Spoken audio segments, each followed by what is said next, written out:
వీరభద్రుడి యొక్క ఉగ్రకళ తగ్గకపోతే దేవతలందరూ కూడా వచ్చి స్తోత్రం చేసినా ఆయన ఉగ్రత శాంతించకపోతే అప్పుడు మళ్ళీ జగదంబని ప్రార్థన చేశారమ్మా, దేనివల్ల తగ్గుతుంది అంటే అమ్మవారంది, నా 16 కళలలో ఒక కళ భద్రకాళీదేవిని పంపుతున్నాను అంటే ఆ భద్రకాళీదేవి వచ్చి అశ్శరభ దశరభ అశ్శరభ ధరభ అంటూ ఆడింది.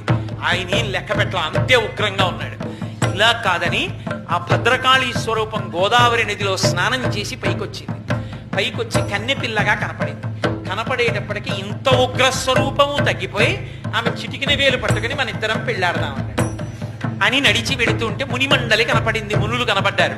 వాళ్ళు వీళ్ళిద్దరికీ మాకిద్దరికీ వివాహం చేయమన్నాడు. ఇద్దరిని ఒకే పీట మీద కూర్చోబెట్టి గబగబా పేటేసి ఒక పీట మీదే కూర్చోబెట్టి ఇద్దరికి పెళ్లి చేశారు. అందుకే మునిమండలి ఇప్పటికీ తూర్పుగోదావరి జిల్లాలో మురమళ్ళ క్షేత్రం